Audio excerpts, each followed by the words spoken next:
শ্রেণীর লোক ছিল নাকি? আমাদের মতো অগাধ মেধাবীরা ছিল যারা 10টা চাকরিতে রিটেন ভাইবা দিয়ে একটা চাকরি কোথাও দিতে পারে নাই, বলছে উনি বিএনপির লোক, ওনার চাকরিতে নেওয়া যাবে না।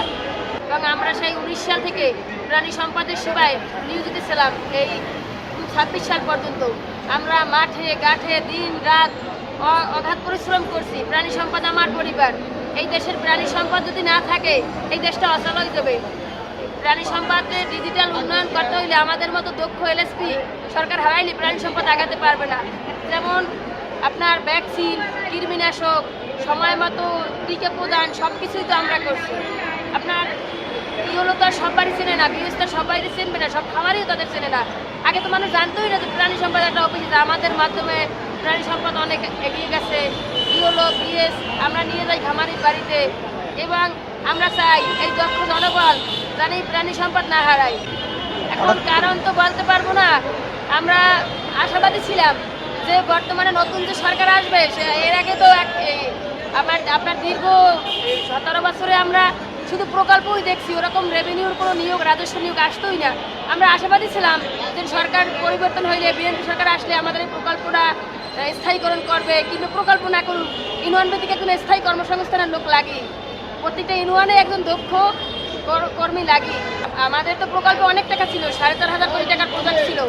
অন্তর্বর্তীকালীন সরকার যে মৎস্য প্রাণী সম্পদ মন্ত্রী ছিল ফরিদ আক্তার, উনি এসে আমাদের টাকাটা কাটতে দিয়েছে। লাস্টে আমাদের 260 কোটি টাকা ছিল, ও টাকাটা আপনি সিলগালা করে দিয়ে দিয়েছে। অন্তর্বর্তীকালীন সরকার বলছে যে স্বৈরাচারের আমলের কোনো লোক থাকবে না। ভাই, সবাই কি স্বৈরাচারের লোক ছিল নাকি? আমাদের মতো অগাধ মেধাবীরা ছিল যারা 10টা চাকরিতে রিটেন ভাইবা দিয়ে একটা চাকরি কোথাও দিতে পারে নাই, বলছে উনি বিএনপির লোক, ওনার চাকরিতে নেওয়া যাবে না। আমি নিজে সাক্ষী প্রমাণ। আমারই 5 জায়গায় চাকরি হয়েছে, 5টা ভাইবে আমি পাস করছি, রিটার্ন পাস করছি।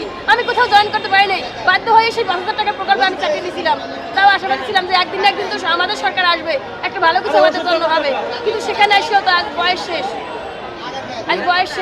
শ্রম দিতে দিতে প্রাণী সম্পদরে যে শ্রমটা দিচ্ছি সে সারা দেশবাসী জানে যে প্রাণী সম্পদরে আপনি যাই দেখেন আমার এলাকার অফিসের কয়জন ছিল আর আমার বা কয়জন ছিল সেটা দেখেন।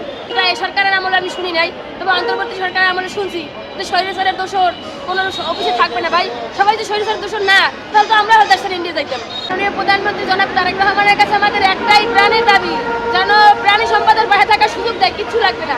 আমরা বিভিন্ন ট্রেনিং করছি, আপনার 21 দিনের ট্রেনিং করছি, 10 দিনের করছি, 5 দিনের করছি এবং আমরা 19 সাল থেকে 26 সাল পর্যন্ত প্রাণী সম্পদ আমরা অফিস করছি। আশা করি ইনশাল্লাহ আমরা যোগ্য এবং দক্ষ জনবল আমাদের নিয়ে প্রাণী সংখ্যা এগিয়ে যাবে ইনশাল্লাহ। ততদিনে আমাদের কোনো স্থায়ী আশ্বাস না দেয়, ততদিন আমরা সুষ্ঠু কর্মসূচি চালিয়ে যেতে চাই ইনশাল্লাহ।